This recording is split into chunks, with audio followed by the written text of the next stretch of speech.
Misión Liderazgo Emanuel. ¿Existe un Dios único y verdadero? La humanidad es la creación del único Dios y verdadero. Pero la creación se ha alejado tanto del Dios que la creó que muchos no creen que exista un Dios creador de la creación. Y disculpen la redundancia, pero es una manera sencilla de tratar de explicarlo. Otros sí creen que existe un Dios supremo, pero no lo conocen. Pues como dijimos en la enseñanza anterior, la Biblia es la revelación de Dios a la humanidad.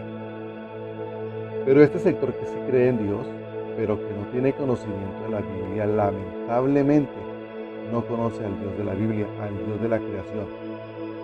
¿Lo conocen? Según se lo han contado. Generalmente padres o familiares, pero ellos tampoco han leído la Biblia. Y ha sido una cadena ancestral de creencias en Dios por tradiciones y conceptos totalmente equivocados de Dios.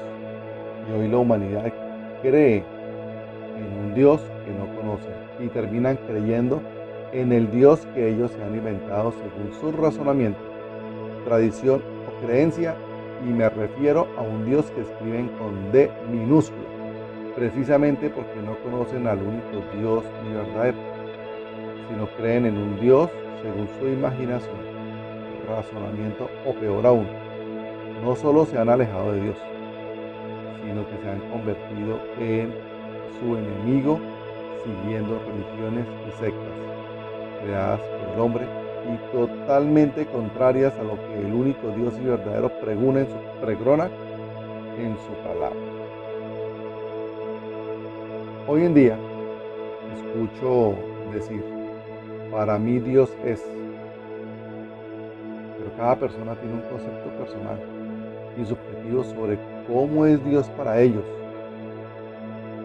Y hoy hay en el mundo infinidad de opiniones, conceptos y creencias sobre Dios, todos con un criterio subjetivo, más no objetivo, de acuerdo a lo que su propia palabra dice sobre quién es Dios, entendiendo como que la Biblia es la revelación de Dios a la humanidad. En la enseñanza anterior que titulamos ¿Cuál es la religión verdadera?, en la que concluimos que no hay religión verdadera alguna, porque Dios no es religión, sino que Dios es relación. Concretamos que la máxima autoridad al respecto es la Biblia, entendida como la revelación de Dios a la humanidad, es decir, a su creación, y en este orden de ideas, siendo coherentes, nos remitiremos a las Sagradas Escrituras, a la Biblia, como máxima autoridad en la materia. Veamos qué encontramos. Cuando vamos a Salmos 14:1, encontramos lo siguiente. Dice el necio en su corazón, no hay Dios.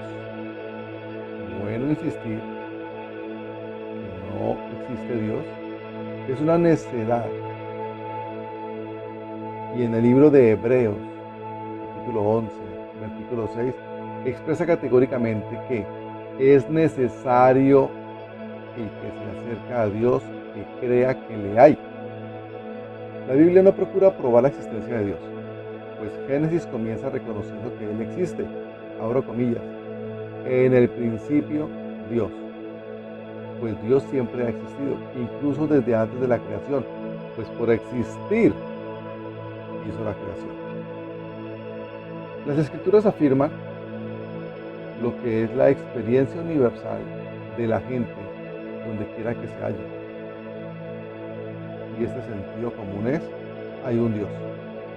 Decir que no hay un Dios supremo o vivir como si no lo hubiera es negar lo que todos saben por intuición. Bien dice Romanos en el capítulo 1, versículo 19, abro comillas, me explico. Lo que se puede conocer acerca de Dios es evidente para ellos, pues Él mismo se lo ha revelado. Cierro comillas.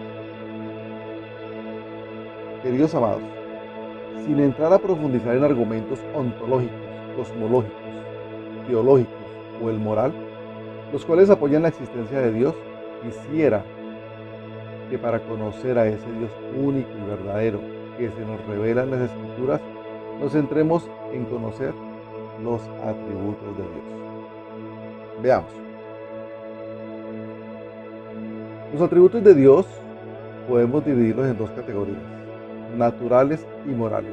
Entre los atributos naturales tenemos que Dios es, tome nota, querido amigo, omnipotente, es decir, la característica de ser todopoderoso.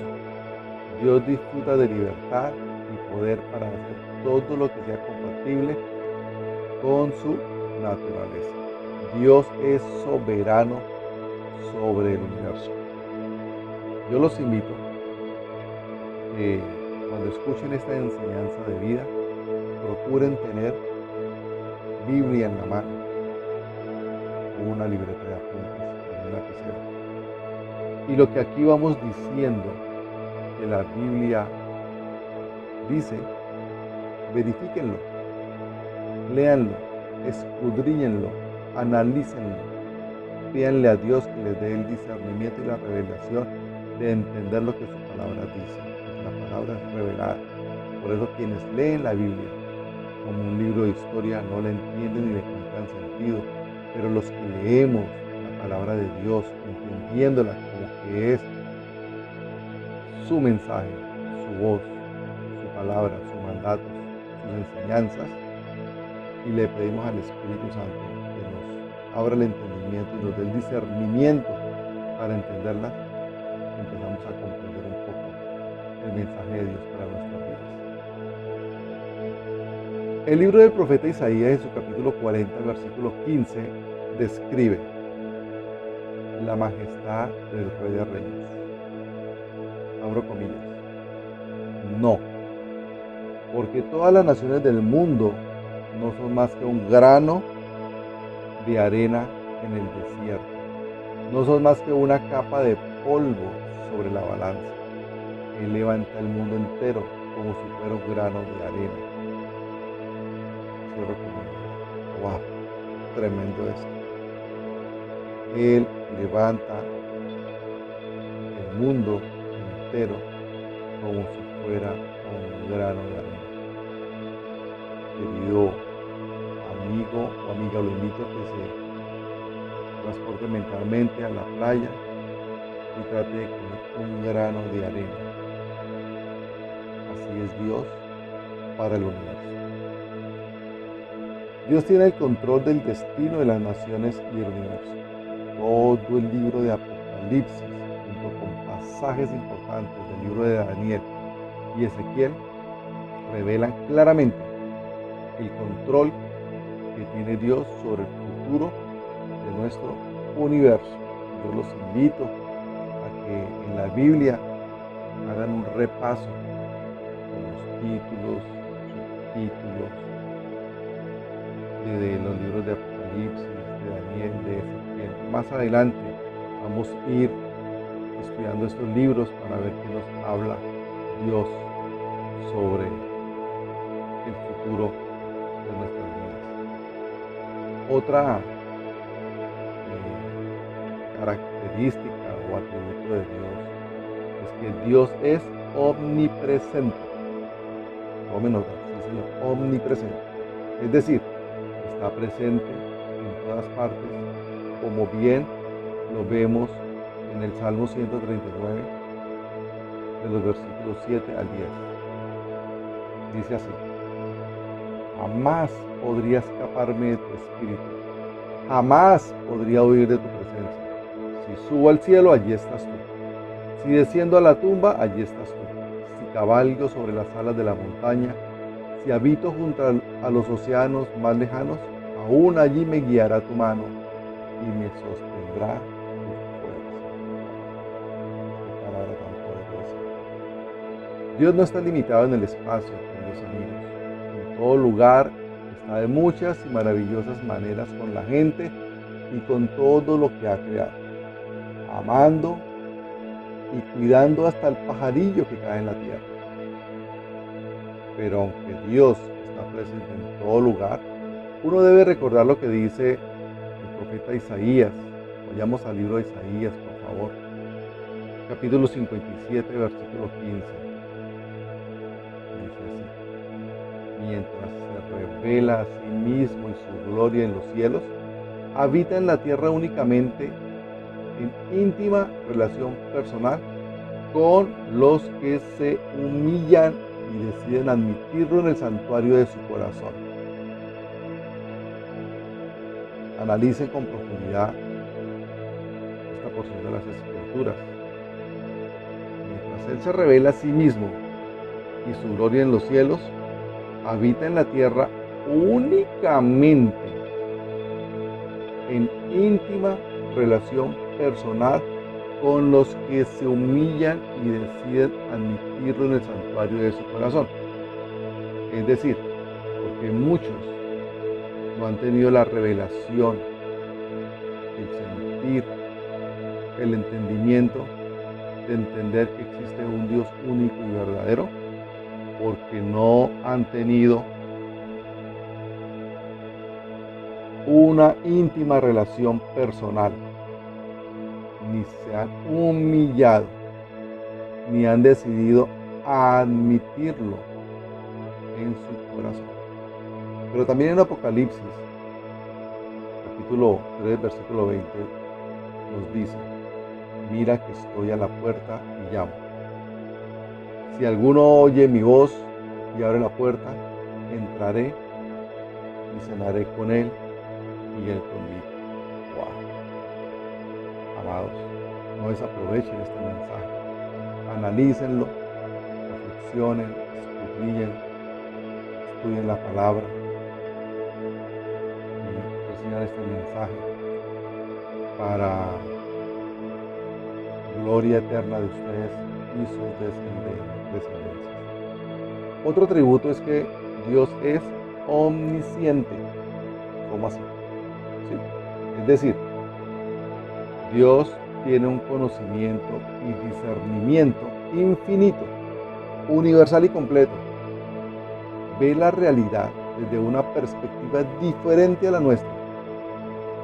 Nosotros vemos las cosas como una sucesión de conocimientos. Para nosotros la vida es como un movimiento a lo largo de una línea cronológica. Por ejemplo, miramos hacia el futuro, que con el tiempo se convierte en presente y luego en pasado.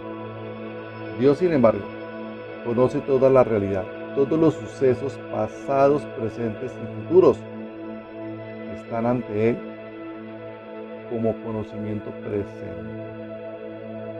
Esto no es reflexión, análisis o pensamiento de quien les habla. Veamos qué dice Romanos 8, versículos 27 y 28. Y Dios, que examina los corazones, sabe cuál es la intención del Espíritu, porque el Dios intercede por los creyentes conforme a la voluntad de Dios. Y también leemos en 1 Corintios 3:20. Y también dice: el Señor conoce los pensamientos de los sabios y sabe que son absurdos. No me crean. Por favor, vayan a la Escritura, a la Biblia, y consulten Romanos 8, 27 28, y 1 Corintios 3:20, y corroboran que lo que aquí estamos diciendo está allí escrito, para tener la certeza que no es palabra de humanos, sino que estamos leyendo lo que Dios ha establecido en su sagrada palabra. Ahora bien, tal vez alguien se pregunte: ¿cómo puede Dios saber quiénes se perderán y permitir que se pierdan? Muchos se han quedado estancados en avanzar, en aceptar que existe un Dios, porque se hacen esta clase de reflexión. Pero quiero decir lo siguiente: la presencia de Dios no predetermina la elección de una persona, porque Dios ha decidido no violar el libre albedrío de cada uno. Amados, los invito a que lean detenidamente Efesios, capítulo 1, del 3 al 14. No se lo voy a transcribir porque es un poco extenso el texto, son varios versículos, y si me hace el mensaje muy largo, y eso lo pueden ustedes aburrir y desconectar. Pero aquí en Efesios, capítulo 1, versículos del 3 al 14, encontrarán un esbozo del panorama de la historia universal predeterminada. Pero esta predestinación del curso del universo no excluye los espacios de libertad que Dios ha reservado para las decisiones que tomen las personas de manera libre. Dios no envía a la gente al infierno, al contrario, les permite escoger su propio destino eterno. ¡Wow! Escúchenlo con atención, repitan el audio, léanlo. Lo estamos colgando en nuestra app, en nuestra aplicación de Misión Liderazgo Emanuel, tanto escrito como en audio, en YouTube y en Facebook, para que lo escuche una, dos y las veces que sean necesarias para que entienda este mensaje profundo que puede cambiar su vida y la de sus generaciones. Bueno, además de los atributos naturales de Dios, los que ya hemos enunciado, que constituyen una categoría importante de sus atributos comunicables, vamos a hacer mención a otros atributos de carácter moral. Veamos. La bondad. En realidad, Dios es un Dios bueno. Él está dispuesto a velar de continuo por el bienestar de su creación. No se pone a armarles trampas a sus criaturas. El mal es un enemigo de Dios, así como de la creación. La Biblia, queridos amados, amigos y amigas, la Biblia está llena de descripciones de la bondad de Dios, en las cuales la gente le atribuye características tales como el amor. Vayan a 1 de Juan 4:8. La fidelidad.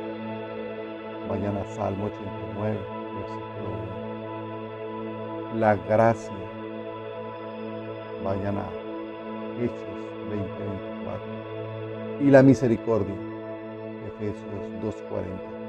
Les doy estas citas bíblicas para que ustedes hagan el ejercicio y volvamos esto algo como de interacción, no solamente un monólogo aquí hablando, sino que ustedes hagan el ejercicio de lo que están escuchando de este soldado de Dios, verificando de lo que aquí estamos citando, diciendo, tratando de enseñar para cambiar y afectar de manera positiva su vida y las generaciones,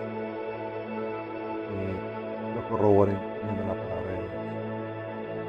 El acto más grande del amor de Dios se manifiesta en el clímax de su plan de redención en la cruz. Nadie tiene mayor amor que este. Solo Dios que envió a su Hijo unigénito a que muriera en la cruz del Calvario para redimirnos de la esclavitud del pecado para hoy estar en busca de la perfección a través de su Hijo y con la alianza del Espíritu Santo. Otro atributo es que Dios es santo. La santidad de Dios ocupa el primer lugar en el mensaje bíblico acerca del carácter divino. En la Biblia, santo significa básicamente separado, dedicado. En la santidad de Dios hay dos aspectos importantes. El primero, Él está separado y por encima de lo transitorio, finito e imperfecto, así como de todo lo malo, pecaminoso y erróneo. Y segundo, también está separado y dedicado a llevar a cabo su gran plan de redención, el advenimiento de su reino y finalmente el establecimiento de los nuevos cielos y la tierra nueva. Esto de cielos nuevos y tierra nueva es la 16ª creencia que nosotros hemos plasmado allí en nuestra app donde dice quiénes somos, van a encontrar más abajo en qué creemos.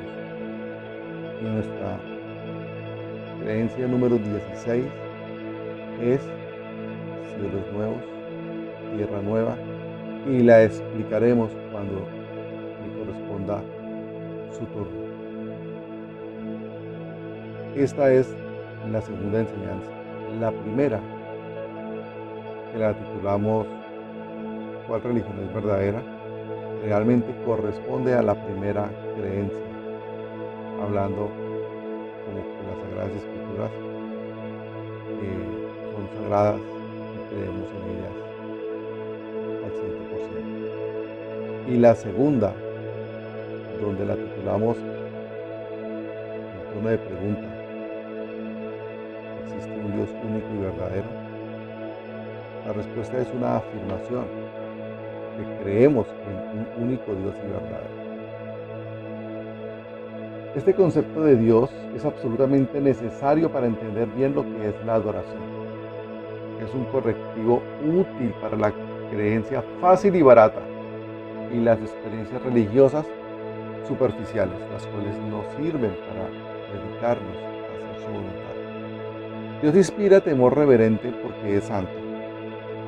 Los invito a que lean Isaías capítulo 6, versículos del 1 al 5, donde leemos una porción que dice: Santo, Santo, Santo es el Señor, Todopoderoso, toda la tierra está llena de su gloria. Otro atributo es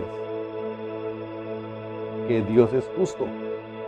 Préstenle mucha atención a este atributo. Dios es justo. Esto significa que podemos confiar que actuará con justicia. Así lo dice Deuteronomio 32:4. Abro comillas, Él es la roca, sus obras son perfectas y todos sus caminos son justos. Dios es fiel, no practica la injusticia. Él es recto y justo. Y en Daniel, en el libro de Daniel leemos: por eso yo, Nabucodonosor, alabo, exalto y glorifico al Rey del cielo, porque siempre procede con rectitud y justicia y es capaz de humillar a los soberbios. Y en Apocalipsis 15:3 dice: cantaban el himno de Moisés, siervo de Dios, y el himno del Cordero. Grandes y maravillosas son tus obras, Señor Dios Todopoderoso, justos y verdaderos son tus caminos desde las naciones. Entonces, algunos se estancan en creer en Dios porque consideran que Dios no es justo. Pero es que la justicia implica bendición o corrección. Eso es cuando vamos a exhortar a un hijo. Pues en justicia, si hizo lo que le corresponde, pues será felicitado, exaltado. Pero si hizo lo que no le corresponde, ¿qué hacemos como papás? Lo reprendemos y lo disciplinamos y lo exhortamos. Eso es justicia. Pues nosotros hacemos parte de esa justicia. Entonces aquí la reflexión es cómo nos estamos comportando para Dios, porque Dios es justo. Y de acuerdo a lo que estemos haciendo, según su palabra, Él será justo con nosotros. Este atributo o característica de Dios es la que le da el orden moral al universo. Los atributos de justicia, verdad y enojo o ira tienen que ver con esta sublime manera de ser y con esta elevada norma de conducta. Dios trata con imparcialidad a las personas. Esto lo vemos en 2 de Crónicas 19:7. Abro comillas. Ahora pues, que el temor del Señor esté sobre vosotros. Tened cuidado en lo que hacéis, porque con el Señor nuestro Dios no hay injusticia ni acepción de personas ni soborno. Wow, qué palabra tan de cuidado. ¿Qué nos está diciendo acá esta porción? de la Biblia, que tengamos temor de Dios, que Él esté en nuestras vidas con temor reverencial, que tengamos cuidado de lo que hacemos, porque con el Señor nuestro Dios no hay injusticia ni acepción de personas. Es decir, aquí no hay prioridades, todos somos igual para Dios, ni hay cómo sobornarlo. Y dentro de esa justicia no hay injusticia. Es decir, que vamos a ser juzgados de acuerdo a cómo hayamos obrado, pero de acuerdo a cómo enseña el mundo, de acuerdo a cómo mi carne me impulsa o de acuerdo a cómo la palabra de Dios nos exhorta. Dios anhela redimir la humanidad caída. Esto es amor. Es en la cruz de Cristo donde confluyen la ira y el amor de Dios. Y esto lo encontramos en Romanos 3, versículo 22-25. Queridos hermanos, amigos, amigas, amados, oremos. Si le nace, cierre los ojos. Si le nace, levante las manos. Si le nace, póngase la mano en el corazón como acto simbólico de reverencia. Repitan conmigo. Amado Padre, acudimos a ti por intermedio de tu Hijo Jesucristo y con el poder del Espíritu Santo para darte la honra y la gloria como nuestro único y verdadero Dios. Te pedimos perdón porque por falta de conocimiento te hemos confundido con dioses de madera o yeso, o porque hemos dado el estatus de Dios a humanos, incluso al dinero. Pero ahora, con el conocimiento que tu palabra es la manera como tú te revelas a nosotros, donde nos muestras con certeza que tú eres nuestro único y verdadero Dios, te pedimos que dirijas nuestras vidas y nos lleves por sendas de justicia y de amor. Te amamos